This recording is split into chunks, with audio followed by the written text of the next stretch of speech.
we've ever had in our great room, so this is a first for us. And thank you all for joining us. My name is Leanna McReynolds, and I'm head of school here at Raintree. We've been a resident of the Parkway for almost 40 years. We've seen the land around our school change from pasture land, where there used to be cows grazing in the fields nearby, to homes where children are playing in backyards.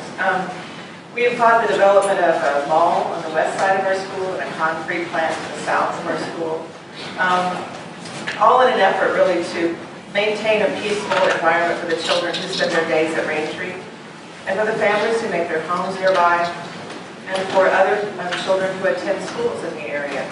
We are deeply committed to keeping the Parkway a peaceful place for everyone. We think Lawrence needs this family fun center. We think it's a fabulous idea. We just don't think the Parkway is the right place for it. So we welcome everybody's opinions today. The agenda for the evening, we have the mediator is going to be Grant Eichhorn, who is actually my son-in-law, but also a former planning commissioner. The agenda for the meeting will begin with a presentation by the developer and by our friend Paul. And this will be followed by a 5-minute or so presentation by our students who have another alternative plan over here. A question and answer session will follow. And those who want to stay after the meeting and come up with a plan to help with an effort to maybe do something different in that area are welcome to stay afterwards. If you cannot stay later, letters and petitions of protest or support should be emailed, snail mailed, or hand-delivered to the commission or to the planning office by Thursday, March 21st, so that staff will have time to make copies for the commissioners. Deadline for last-minute emails, either in support or protest, are due by 10 a.m. March 24th. Thank you again for coming to the meeting. We are going to videotape the proceedings because we wanted to videotape the presentation by the students. And Paul and his crew have given their permission for us to videotape the whole meeting. So those of families who couldn't attend will be able to see the video. Again, thank you, and here's Frank. Hopefully I'm not really needed at all. I'm just here to maybe facilitate raising hands and putting people in order to speak. So hopefully I'll be a fly on the wall for this. There is a sign-in sheet. If people could sign in, it's just right here in the front. It's a yellow pad, just a legal pad. It's not for or against anything. It's just trying to make a bit of a record for who's here. Nothing more. The kids were worried about that. They didn't know what they were signing. As Leanna said, the letters for or against or comments, that is over spring break. So plan accordingly. These are someone to be on spring break and not remember to get their letters sent. Like Leanna said, I was on the Planning Commission from about 2002 to 2008. I'm not afraid to tell someone that they need to sit down if they're out of line, so go ahead and try it, it's fine. With that, Paul is going to present first, and then we'll do the kids, and we'll open it up to a general discussion, or see how things are going. Maybe we'll do some back and forth. All right, Paul Werner Architects, thanks for coming. There are 4 separate items that we're going to the Planning Commission. Conditional use permit, rezoning. We've asked to rezone the property to CN2. That came out of the Inverness Park District plan. The city worked on over a year to come up with that plan, which is a guiding document on what this parcel ought to be zoned. So in the city's mind, this property should be zoned CN2. That's where this proposal came from. There's 2 parts of our proposal, the east side and the west side. The overall parcel is about 11 acres. On this, roughly 8 acres, what we call the Family and Fun Center. We have a clubhouse in the middle, 28,000 square feet. First floor is 20,000 square feet, 8,000 square feet on the mezzanine, that I'll talk more about in a minute. 36 holes of putt-putt down the hill, just south of Clinton Parkway. One of the items that's gotten a lot of topic is the electric go-karts on the far east side of the property, as far away from single-family homes. And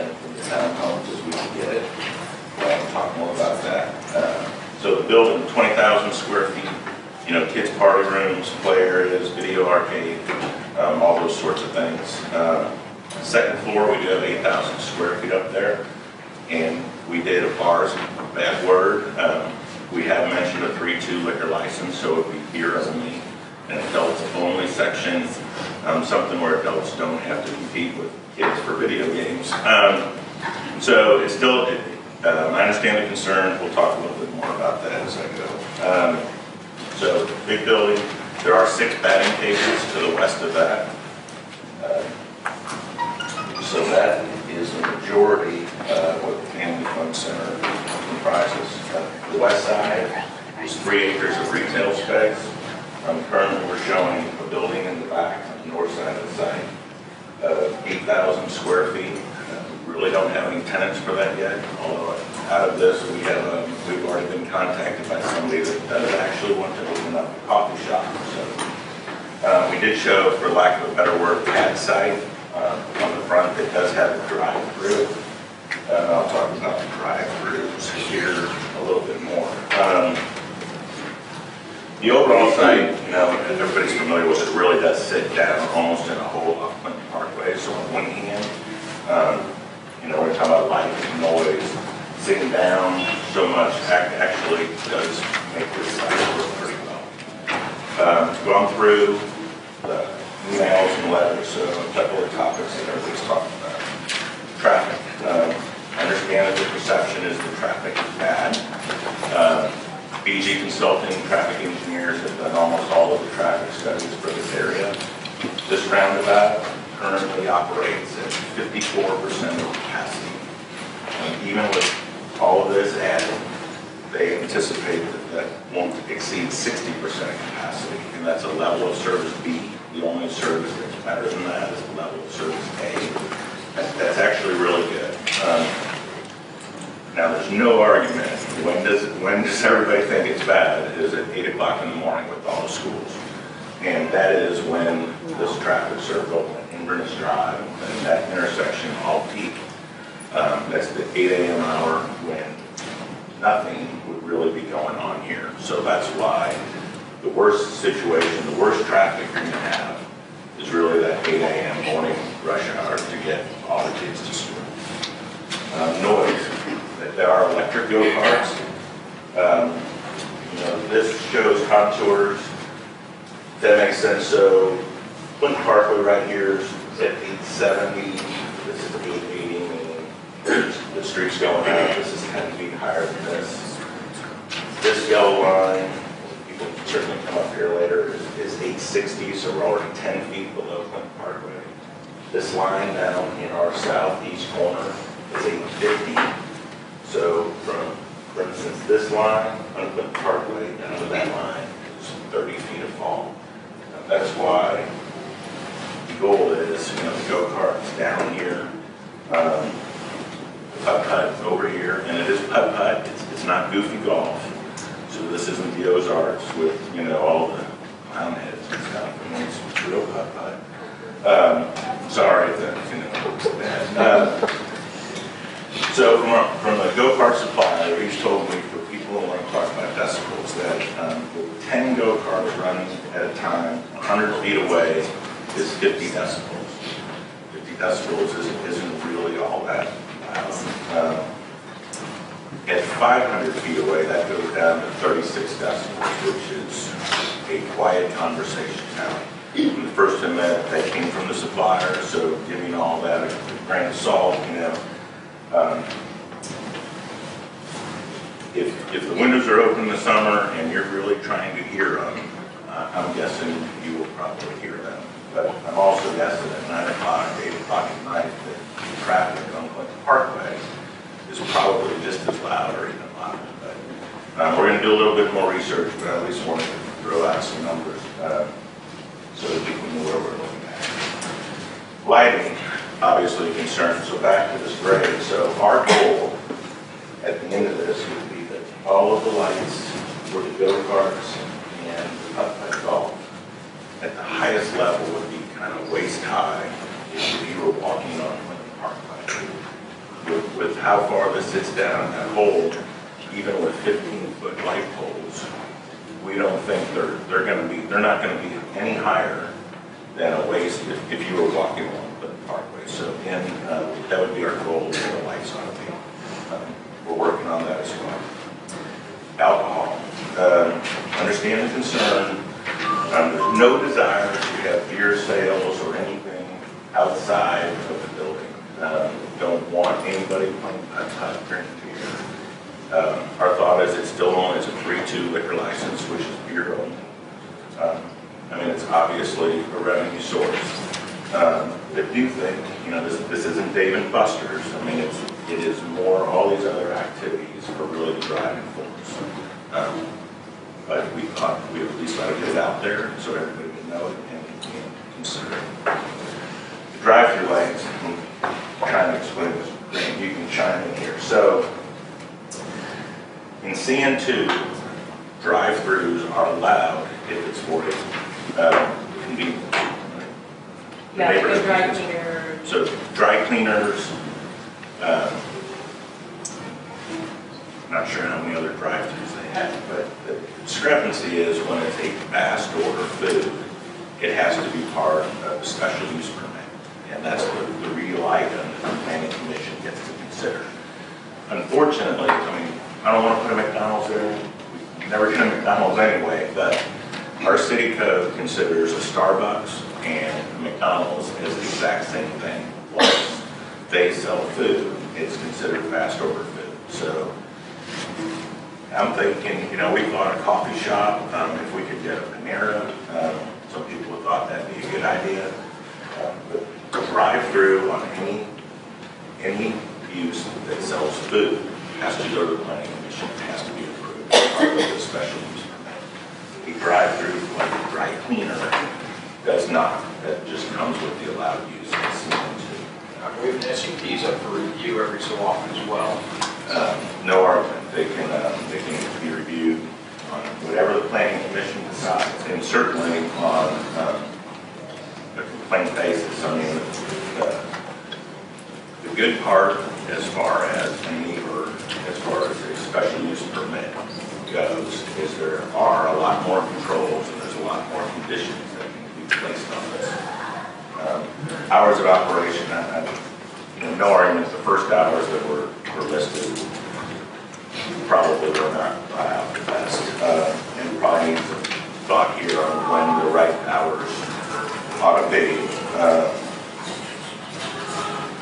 We see 2 different times. I'm thinking, certainly a Sunday through Thursday, and then a Friday, Saturday, and maybe a different set of times in the summer. I mean, we'll see maybe summer hours ought to go an hour later than hours when everybody's in school. I mean, no one wants the batting cages open at midnight on Sunday. I mean, first off, realistically, I'd like to think they wouldn't really be getting used. But so we need to work on the hours of operation.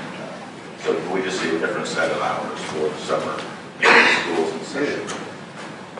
Just a couple numbers I'd like to throw out distance-wise, so everybody has a feel. I mean, so the go-karts to, for instance, the closest Wimbledon, Paris townhomes, they're about 500 feet away. To these townhomes, they're back behind the tennis court, are 640 feet. I mean, to the front door of the vet, it's 960 feet. Single-family homes, you're at 880 feet. So that gives you a feel, and the numbers I was throwing out decibel-wise, 100 feet, 500 feet. So every 100 feet, that number just keeps going. That's about all I have. Happy to obviously answer any questions, or if you want to start with. I have a decibel meter on my phone. We've been speaking between 55 and 65. So I'm trying to fill the room. That's not just the go-kart isn't just going to run there. It's going to be all the people laughing, having fun on top of that decibel level as well. So, I mean, let's just keep that in mind too. No argument. okay, before we get into a lot of your questions, can we do the students first? Absolutely. I'm sure they're all excited to get it going.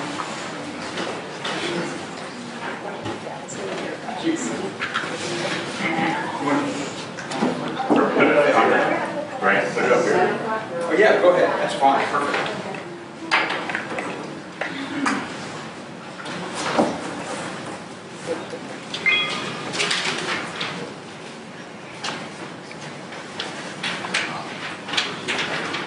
Hi, we're sixth graders from Raintree. We're in Lisa Ryan's class, and we are here today to talk to you about the current zoning on the subjective property. And we think that instead of a recreational usage, we want base with community. So yeah, I know you went over a lot of the concerns that we have, but we still are concerned about the traffic, and our school has been vandalized quite a few times, and we think that having the Family Fun Center would bring more people and Raintree Montessori Park, so we think people would try to come to our school more than they would to our but we do like the idea of the Family Fun Center. We just think that the location is not very appropriate for As you see right here, this is the current zoning, which is RSO, and it says that fast food it's not allowed, and so is indoor recreation is not allowed. But of nature or a passive, yeah, it's recreation. It is allowed. And then C2 is what they want to change it to.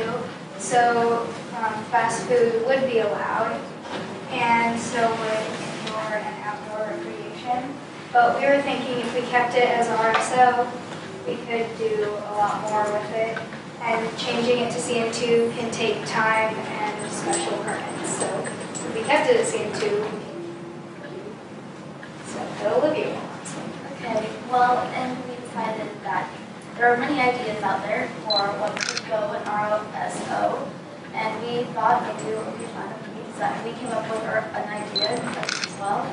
So we came up with the garden park thing, and it has a mini garden there for everyone to plant their own thing.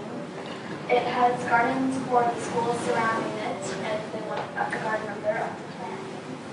And it has a farmer's market with a bunch of picnic tables around it. It also has a small dog park for dogs 10 pounds or less, because people have been telling me that they have small dogs, but there's only big dog parks over here, and they want a small dog. And then there's also soccer fields and skateboarding and playgrounds, and there's a nice park to walk around. And yeah, that was our idea. So I want to inform you, for those of you who don't know, Raintree, in that area where they're planning to build the Family Fun Center, and where the complexes are, there was like rolling hills and stuff, and they had to get rid of that to build the complexes. And Raintree asked for the trees, but the next day they bulldozed them and burned the trees. And there's still an environment there, and there's all across that area is a lot of trees, and we've seen so many animals and hawks, and we just don't want to ruin that because it's nice. Any questions on zoning or?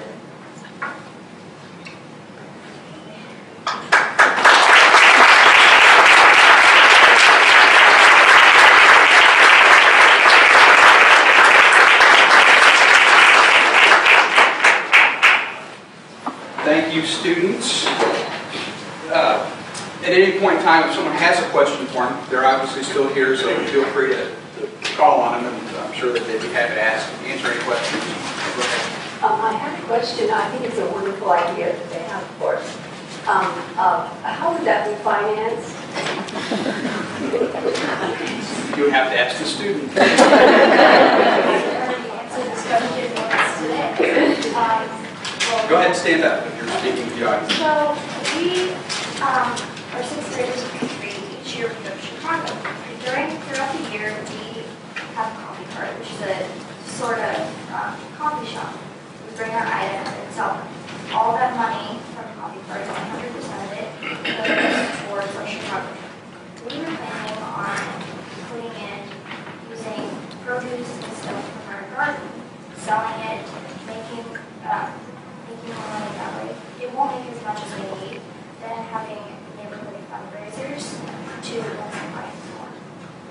So would you be able to have some drives where you might get people to donate money and, you know, I'm talking bigger money, like, so that you might be able to buy the property, is that kind of? And we also thought that there, the farmer's market, we could have a whole area there where we would sell them using that money. And I'll ask also, if someone's asking a question, if they could state their name, so that it's being recorded, it would help a little bit for the record. If you're too afraid to say your name, then don't. Go ahead. I'm Don Taylor with Cumberland Terrace Town on Motor, just across the street. I would ask the gentleman again to state hours, days, and months of operation again, so that I can kind of get it down to 10. Well, I think that's one of the reasons we're here, to talk about those. I mean, obviously all the outside stuff is, you know, temperature allowing, but Sunday to Thursday, 9 o'clock, maybe 10 o'clock in the summer. Friday to Saturday, maybe 10 o'clock, and then go an hour later in the summer, 11 o'clock. I think that's what we're You mean at night? at night. Well, 10 o'clock at night. And 10 o'clock at night to close. Then open, but would they open about 11 or 12? Yeah, I think, you know, somewhere in the What about on the spring days when school's in session? What do they have? What did other places have? Someone in Olathe or somewhere that have? You know, it's funny that when my friends come, there's an elementary school in Topeka that right across the street. She said when she went to school there that, you know, on a nice day, the teacher walked across the street and they go play bye-bye. I mean, I think they just got to figure it out. Obviously, you know, there's no sense in being open if nothing's there, but obviously, you know, mainly weekends, certainly for, you know, party rooms and all that stuff. What we're figuring out is that after it's done, then the people here don't have any say anymore. Sure. Right. I think it's about figuring out the time to stop it. I mean, 8 a.m., you know, that's not the deal, but it is like. We're gonna go back to the back. I also stayed a month, and I have heard that yet. Stated what? Months. Months, okay. Yeah. I mean, I think that's whether, you know, we had a winter 2 years ago that Well, I mean, January all of a sudden it was.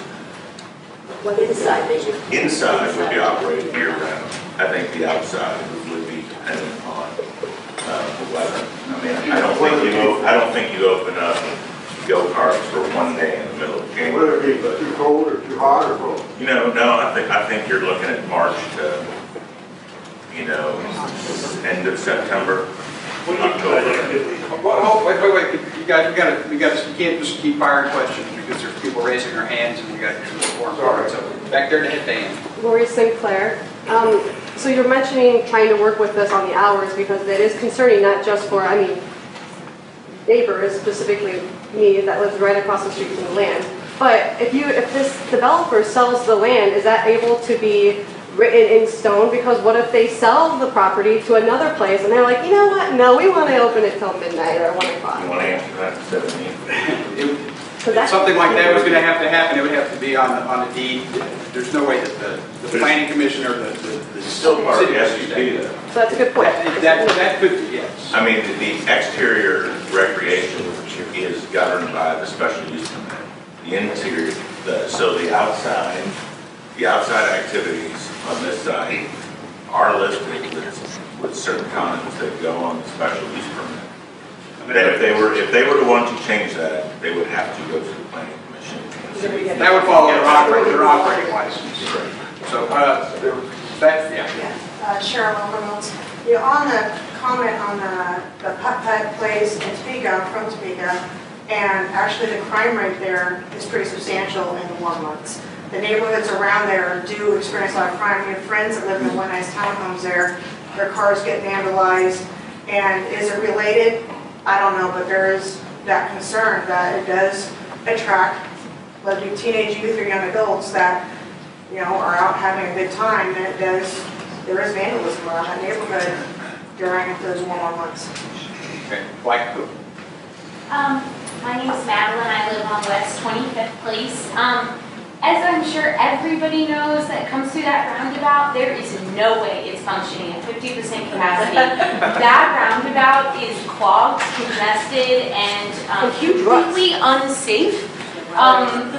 Not just at 8 o'clock in the morning, also in the afternoons for a substantial period of time. The junior high lets out an hour before the elementary school. I have a kindergartner and 2 getting ready to come on in there. I have 3 kids, and that traffic is jammed for at least an hour and a half. And when there are events, you can't park within a 3-block radius of our house. Paul, before the planning commission meeting, could you have BG make sure their numbers are running in? Certainly, it can't be fixed here. It can only be discussed. It's probably going to come up again because I saw a bunch of people nodding. So Paul's writing down a list of concerns to address. So we had right there the turquoise. Alice Holtz, Wimbledon Townhomes. I'm concerned about the number of children who walk in this area. I know there's a lot of busing and whatnot, but I see children with backpacks between, Bishop Seabury and I know the little guys probably don't walk on their own, but there still are a lot of children walking in there and cutting through parking lots, and I don't know whether that. The white coat there. Larry Grecian, I live on 25th Place as well. My neighbor Madeline was just talking about the congestion at the roundabout. The congestion there is so bad in the afternoons on that street that twice my fiance has been flipped off by parents who, when she's not been able to get through, when I call the Lawrence Police Department, they say, we're sorry, we're short of manpower, we can't get over there. We have, just like we've stated before, we have, whenever there's an event at that school, there's no parking on our street at all, or as far as I know, a couple streets over. Okay. So it's a real problem with traffic. And Paul's going to have to address that because he's taking these concerns down, and I know Paul well enough that I'll make sure that he follows up, and I know he will. So I can't let Leanna go when she's got her hand up. I just wanted to know who the target audience is for this family fun center. Where will they come from? Who are the people you're wanting to draw into that? I think it is a wide range of all the kids that go to all these parties at Lawrence right now. Lawrence Gymnastics Center is open to second place. It's teenagers, it's kids, junior high kids after school. We have very little for kids to do in this town at all. My question also has to do with the fact that you're calling this a neighborhood, center. And yet, when we looked at the plan, it's got from 200 to 300 parking spaces. So I'm thinking, if you want people walking to this as a neighborhood center, why in the world do you have so many parking spaces? So in fact, that does mean that all of these people's concerns about additional traffic those are real concerns. I understand, and I talked a little bit about that. On the east side, we have 149 spaces. Our city does that. We count spaces in kind of an obscure way. I struggle with the comments that, we're maxing out the roundabout at the same time, the people that don't think this will work and it's going to fail because there's not enough activity. And those two comments don't really go together. Certainly we want to provide enough parking spots that we think are right. We've looked at other complexes and come up with a number that meets our city code. But the hope is to have, I think the desire would be on a summer day that, neighbors from, west and north and south would walk here.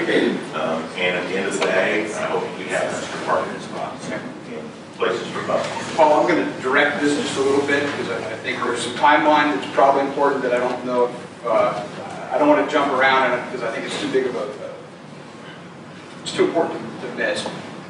The Inverness, was it the Inverness Parkway plan? Park District. Park District.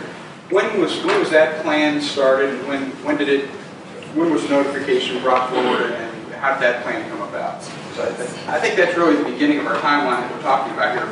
When the rezoning started, and why the city staff decided this is because their staff, if people have read the staff report, they're saying it's an acceptable use now, whereas it wasn't before because it was zoned something different. So the Parkway plan is a big import. So.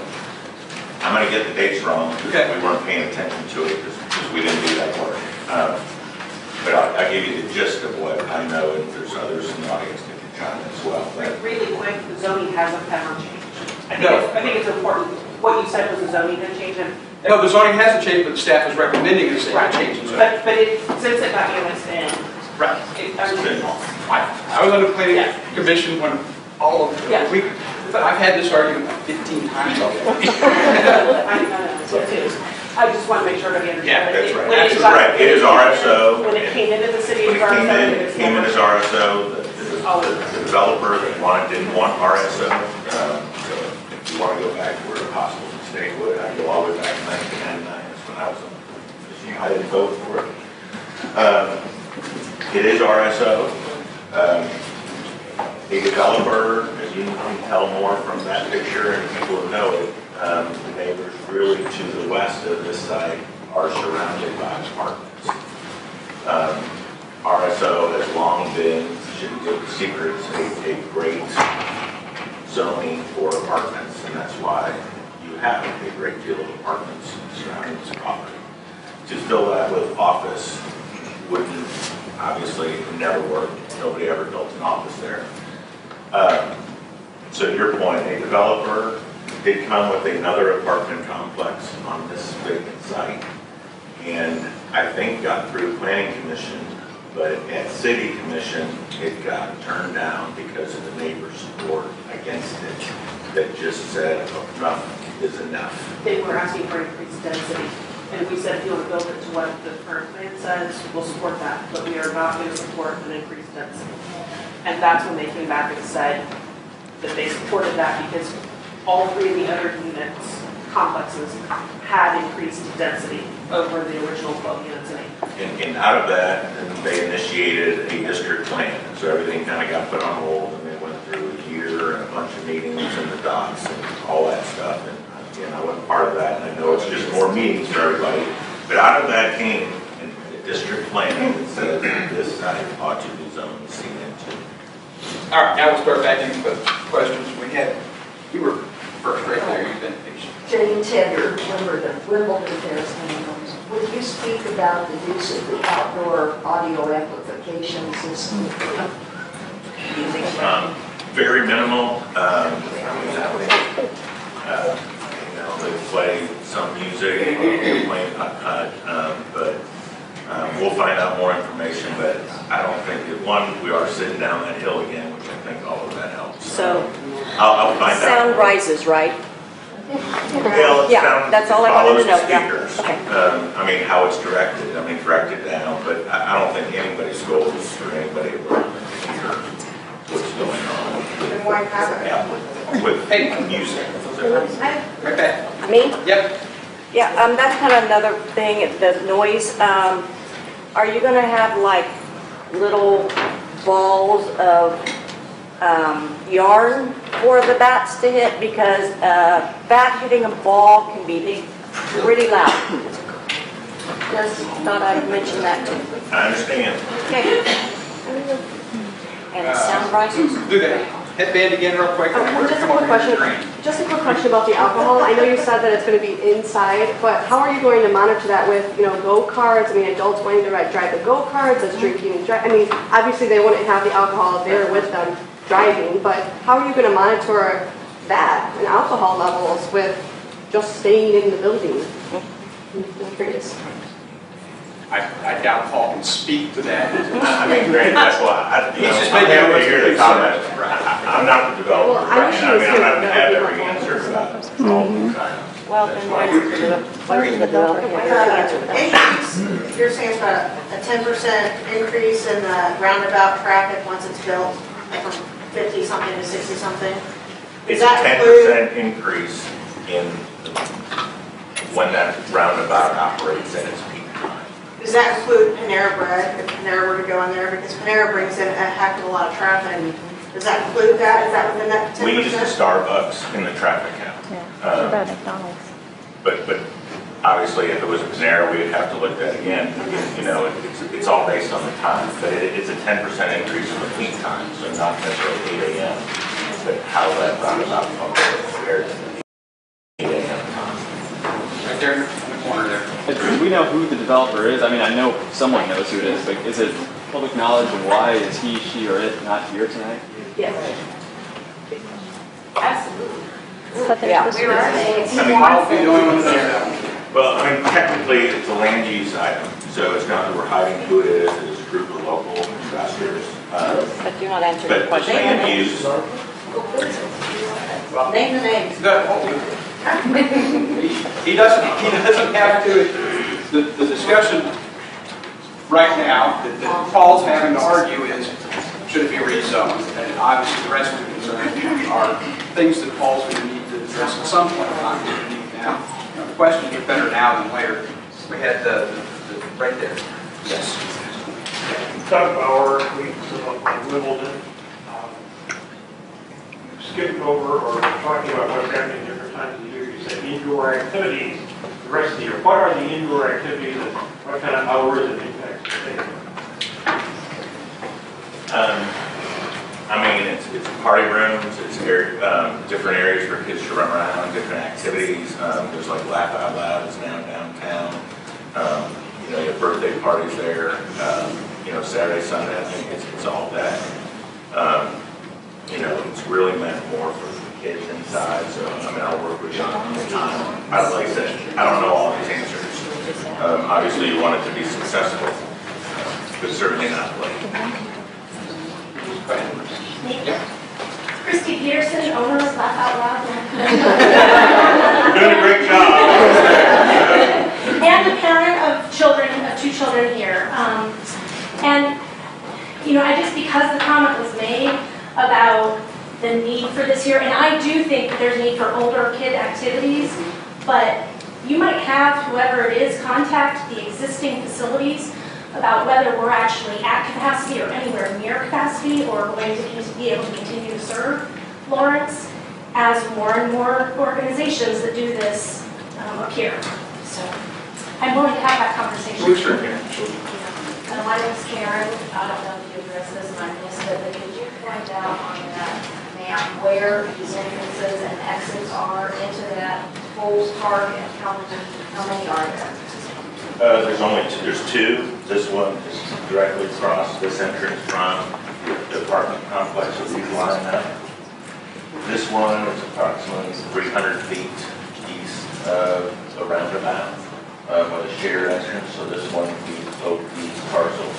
So there is only 2. And obviously nothing on the Could you Inverness. address also how many feet away from the sidewalk people know the Clinton Parkway sidewalk down the hill to the law enforcement area? How many feet is that away from the sidewalk? 80, 100 feet. I can roughly start. Chris Adair, I would like to address a little bit about what Chrissy Peterson is saying. I'm a local resident. My daughters go to school here. I'm a USD 497 school board member, and I'm also a local small business owner. So I kind of have a lot of different perspectives on this particular plan. I think it's a great idea, but my main concern is moving us from RSO to CM2, because when this place goes out of business, there's going to be a blight on our community. And I would like to talk about and see if we can address an idea of maybe a bond that would cover moving this, once this business goes out, back into its existing land, so that we don't have a ghost family fun ghost center left in our neighborhood. And if that eventuality comes as well, If it's zoned CN2, we cannot in any way control what next business goes in there. It could be a mall, it could be a Walmart, it could be anything. The zoning, I think, is the main thing that needs to be addressed about this. I've never seen it done. Somebody's zoning would be rescinded if something didn't happen. So, I would, that a zoning can't, once something is zoned, that it would revert back to something else on time, no, it just, I can't see the precedent that that's ever happened. I still gotta go back to Leanna, just kind of playing homework. Well, this goes back to the liquor issue, and it has to do with the fact that I think we're one of only 5 states that doesn't, that still distinguishes between 3-2 beer and hard alcohol or hard liquor. And it's not going to be that way for long. So right now, during this proposal, the 3-2 beer may not sound so bad, but maybe, within a year's time, it could be hard liquor that's being served there, and we don't have any control over that. And that would fall under the SUP. So, Absolutely. that would have to be revisited if that happened. It could be revisited any time by planning commission or staff. I have the students go real quick and then. Samantha Devin, and I'm Ruby. And we have a question. What makes it a family fun center?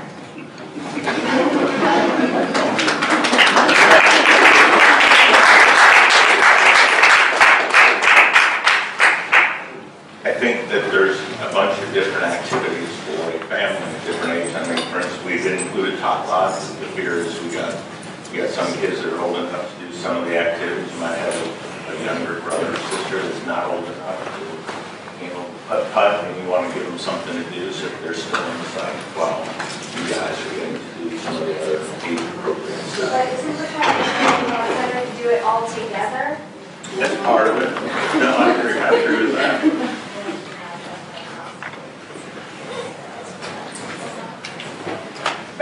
Back in the black. Okay, Dear Tammy, I live on Wimbledon, and if this goes through, Inverness is going to become even more of a thorough cut through. It already, you see a lot of traffic in the morning and the afternoon, college students, I'm sure, going over to campus. When you try to pull out off of Wimbledon onto Inverness, you cannot even, because of the hill coming up, it's hard to see a car coming up that hill the way it is, and you add all this other traffic, and I just find that intersection's even if we want to. Will you make sure that BG runs traffic counts of Inverness as well?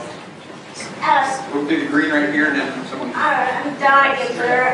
When you have them do the analysis with your traffic, have them run to several different scenarios. An average obviously is not going to work because because there's different times of the day when that roundabout is very congested. On average, it's not, right?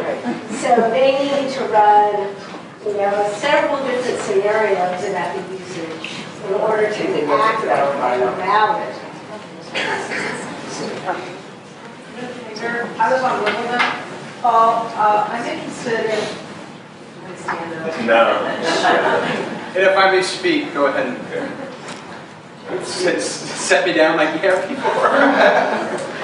Paul, I got 2 questions for you. On this site, is it relevant or important to your client that they get both the CN2 and the special permit? Or if the special permit doesn't get recommended, would they still pursue the commercial zoning? That's my first question. My second one is, knowing where you've located here and some of the other sites throughout the city, I'm just going to suggest there's a commercially zoned property. Well, it was. It's not anymore, but it could easily be at the southeast corner of George Williams Way and 6th Street. Exactly. Which would be an excellent location. Yeah, right. Might be the Diamond Head area. It's not zone commercial. Not anymore. Like I said, it's not anymore, but it was appropriate and it was planned for that. And it's an area that gets you highway access and gets you away from being interior to a neighborhood. Though it seems like, does that sound like a question to you? Almost.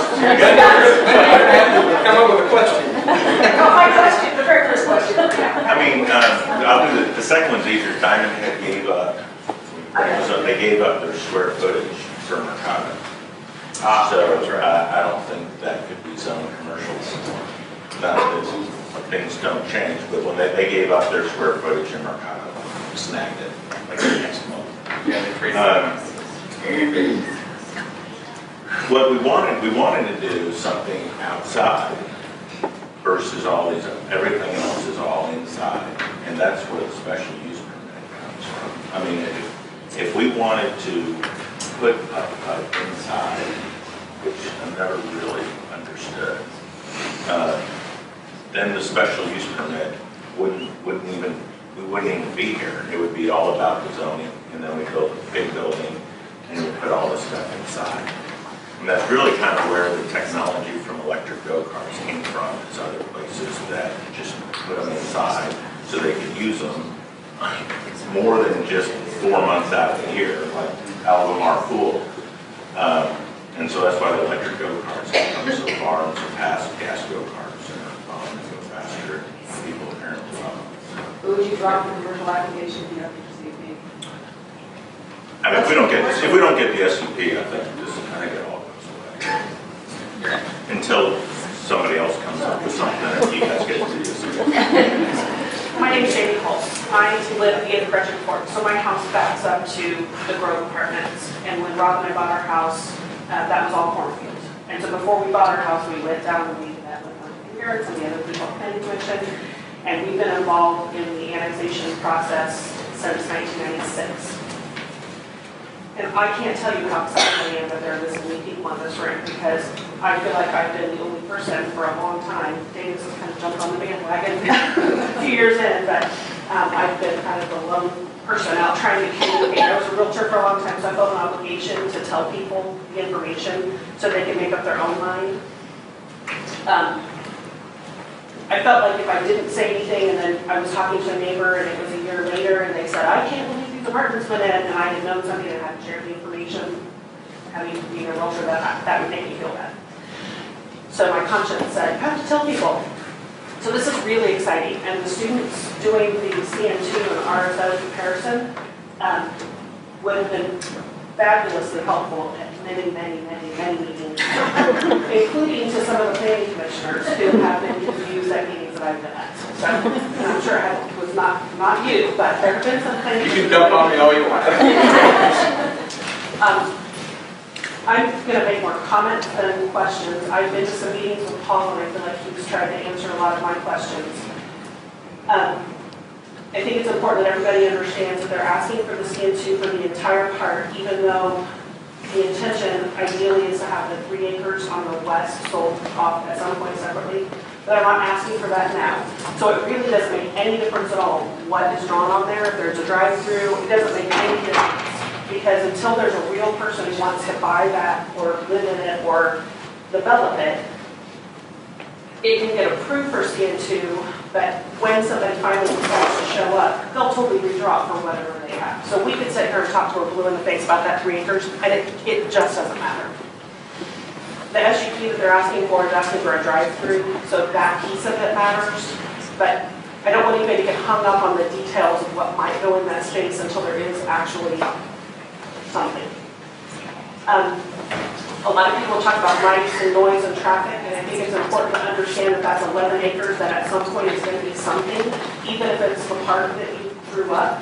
And if there's a park, there'll be lights. If there's a park, there'll be parking lots. And the city dictates how many parking spaces there has to be for whatever the use is. That's not up to the developer. That's the city decides that.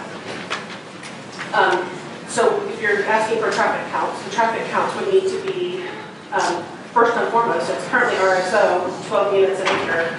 So if something went in at 12 units an acre in multifamily, which is probably what will happen if this doesn't, I mean, that's probably the most likely use for that space, if this doesn't go forward, based on the current zoning that's there now.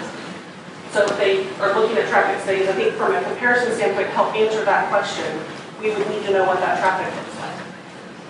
Obviously, if there's a business that goes in, a business is going to have a beginning and an end time that's going to have an impact with the current school traffic that we have. And if it's multifamily apartments or duplexes or townhomes, there's no way to know when those people that live there are going to be coming and going.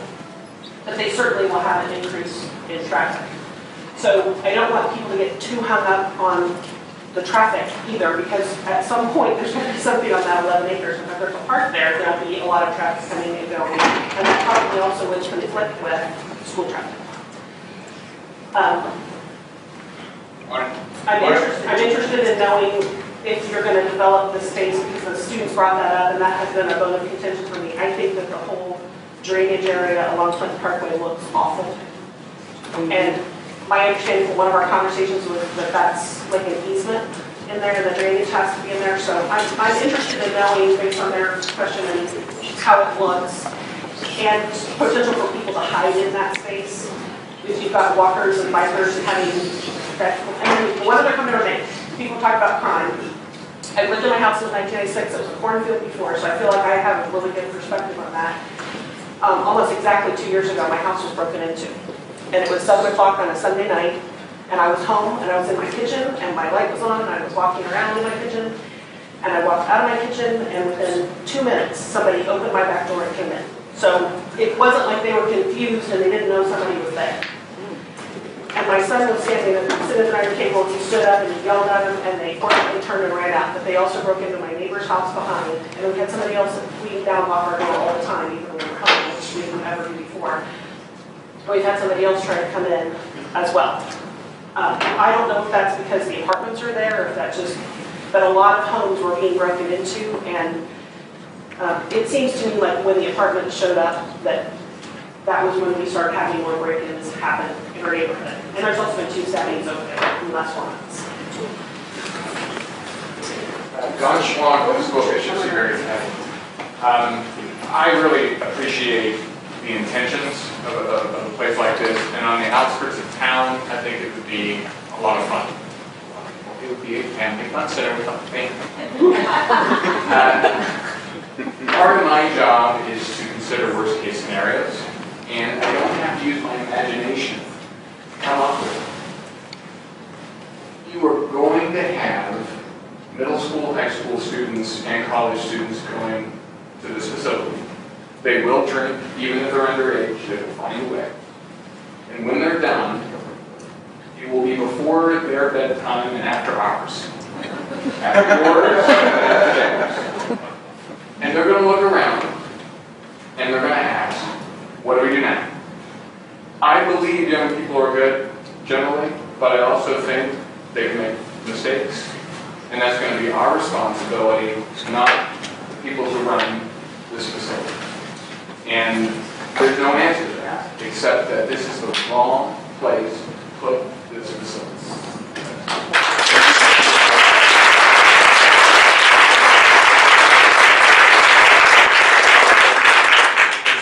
So what about all those off the table?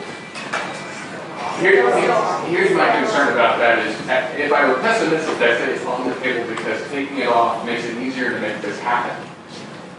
But let's be generous and say that taking it off the table doesn't take away the problem of individuals coming out of this.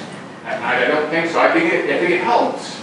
I think alcohol is a component that sets off something much bigger. But I'm sorry, I couldn't hear your answer because of somebody talking. So I think it is not so urgently a concern, but you're still going to have kids coming out of this place in a residential area with schools around. They look across the street, a pool that's unsupervised, that's gated and easily jumped over, tennis courts at various schools, areas behind the school that are built to be fun and secluded. And I just think it's a bad idea to put this here in this area. Okay. Right here, I attended the planning commission meeting last week, and this proposal was deferred. But it was deferred because some of the commissioners admitted they were very confused about what the proposal said. So I would like to just address quickly to you. Do they read these proposals? I read every one of mine. All right, I called City Hall. I ran off 41 pages of the 4 proposals, and I went through it several times, and I would encourage you all to do that, except I know some of you do not have time. But boy, did I learn a lot about all these numbers, and when it's dated February 24th, the night of the meeting, they deferred the motion. They were going to vote on these proposals that night.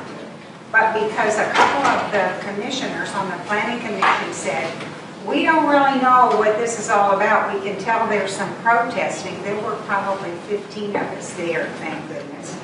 And they said, we better, wait because we don't really know enough about this to vote. And I'm so thankful we were there, or this probably would have been a done deal.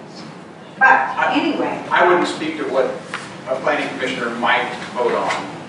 But anyway, that was the intent. It was on the agenda that these things would be discussed and voted upon. But because we were there, they did not. And I thank you all for being here. And our voices do count. I live over here in Wimbledon Terrace. I am very concerned about this. I'm a former teacher.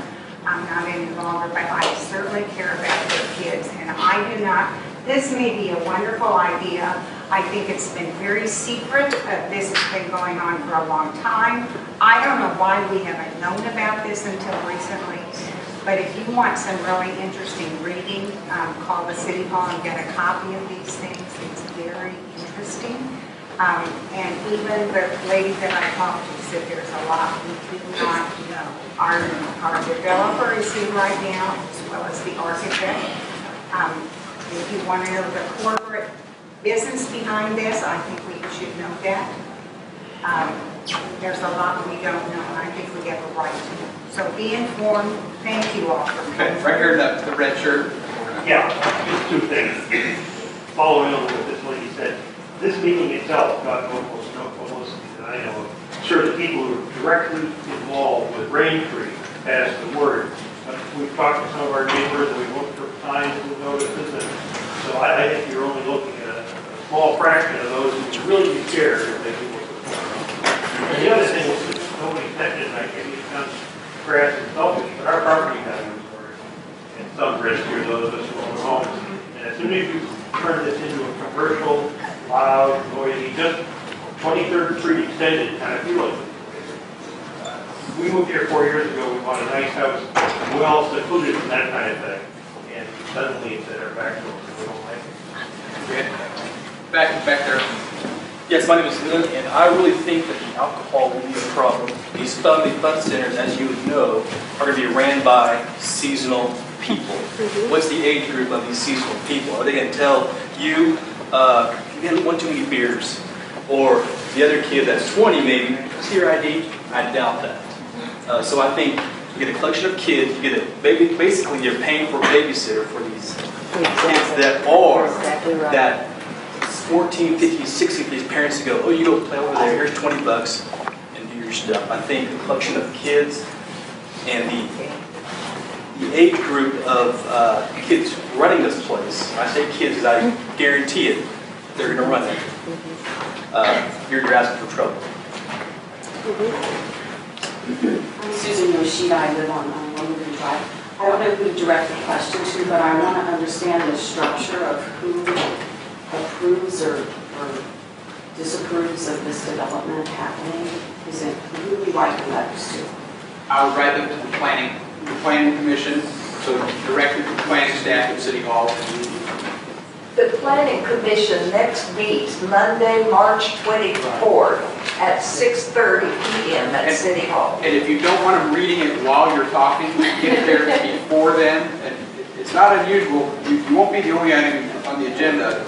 So there's other things going on other than just this.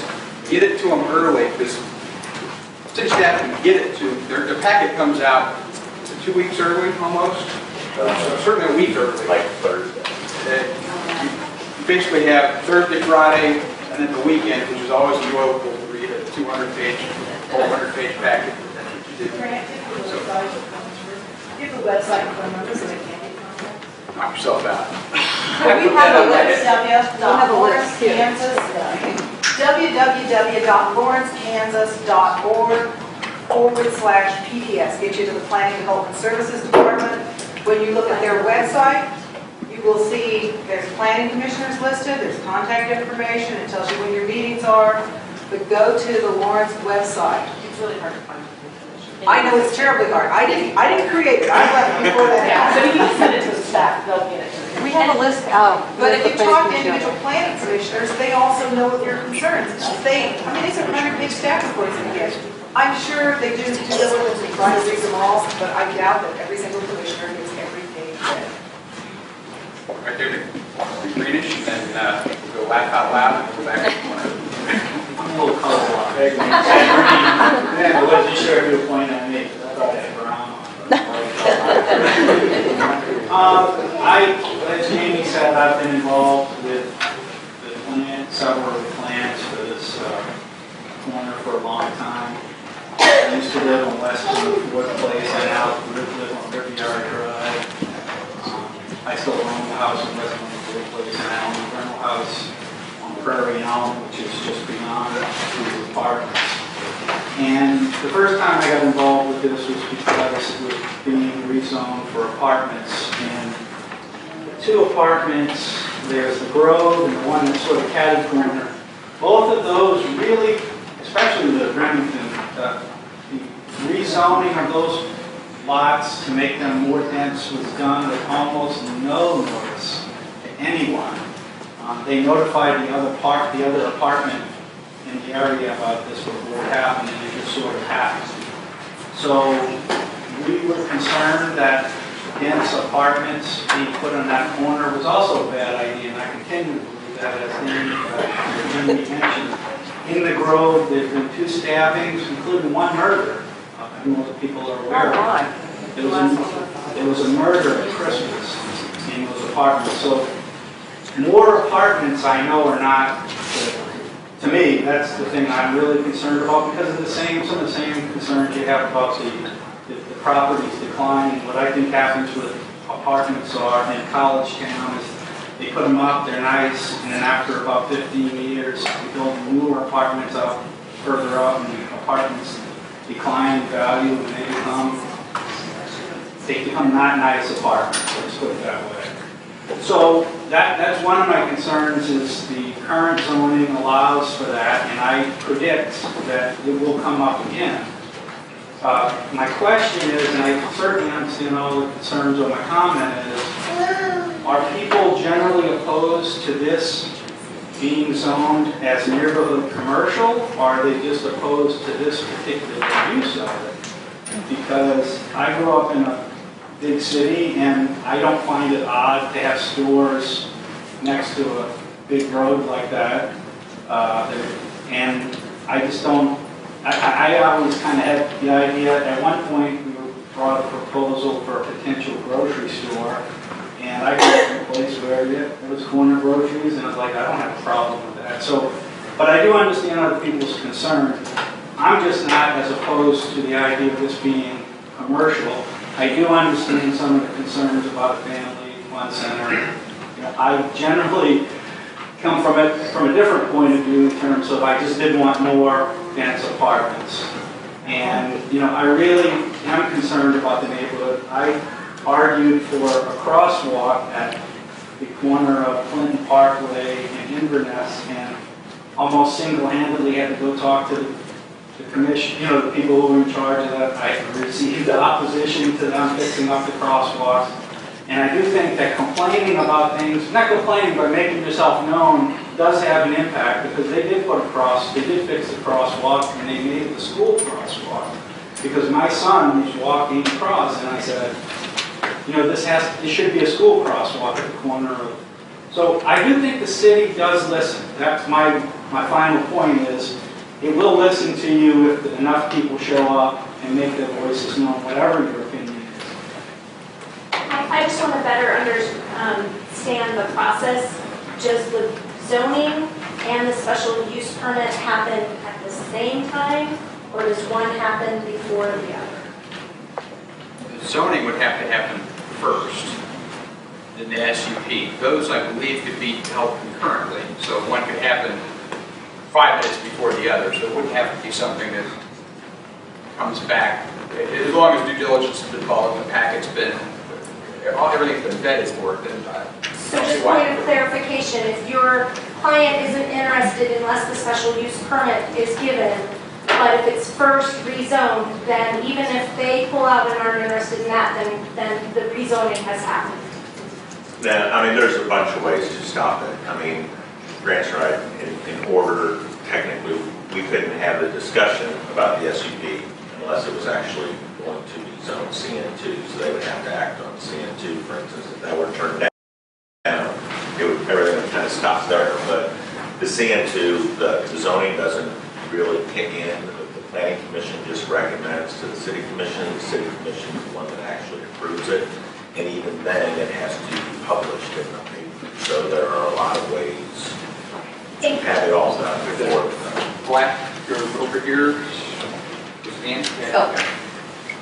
Two things. I just want to, if you're taking notes on things to notate and check for traffic, there's an access road that runs right here that starts from the street that goes toward the schools and toward the roundabout. Inverness coming across, and then people can get on this access road. I'm going to tell you because I live at Raintree, but actually I live on Keaton Drive. I know what the traffic is like here, and people will start thinking this is a shortcut and cutting through into apartments, into those homes that are back there, and I think they'll do the same thing on the north side of these apartments that run toward whatever that street is over there by the Crossgate. might be more. Crossgate. Okay, so those two places need to be checked for traffic if you're taking notes on that. The other thing is, I'd be interested to know if this is actually going to go into effect, what the security plan for this is, because if this is family fun center and you're attracting children to this, I would like to know what the security is. Will there be security? Will there be cameras?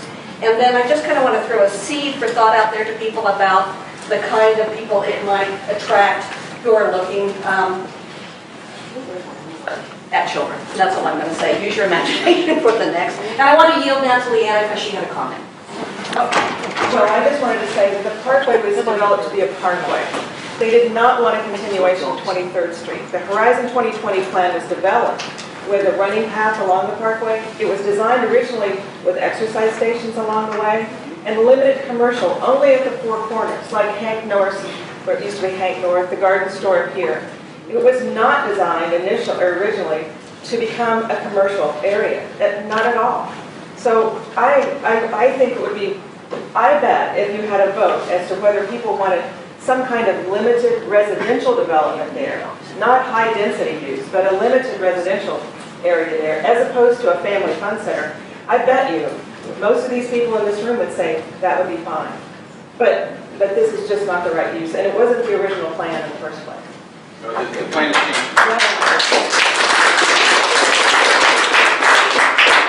Blue shirt and then the black jacket.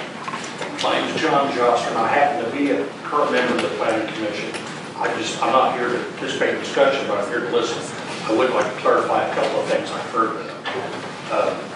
Mr. Chair, you got a package. I'm not a chair. I'm So you got a package 2 weeks before meeting? No, Paul's right. It's the Thursday. Thank you. But we had 2 meetings a week. Well, we had 2 of those. Second, it was mentioned, why are we having this meeting tonight? The applicant chose, these things were all slated for hearing. By the way, we haven't talked about the text amendment. So there are actually 3 items all linked together. Mr. Facilitator, those were all on the agenda at the same time. And sure, in order. But we do have a pattern in this community of doing the multiple steps for a development at the same time. The meeting was, I argued to have the people that appeared that night to be heard. It really wasn't important because the applicant really wanted to defer it. It's just really a courtesy, but it will be scheduled again, I presume. And I do want to tell you that we do read your emails and we do take it seriously. The applicant deferred this in part to allow for this meeting, this process and discussion to occur.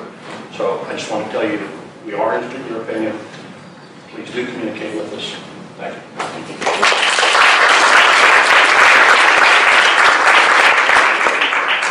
Well, kind of in response to, well, your thing, I'm completely against the alcohol. I mean, just bar none, if this were to go through, I would say absolutely no alcohol should be on that premises, just because you're going to have so many, you're targeting underage kids. If this is actually a family fun center, then your target audience, which would be 75% or up, would be of non-drinking alcohol age, there should just be no reason for it to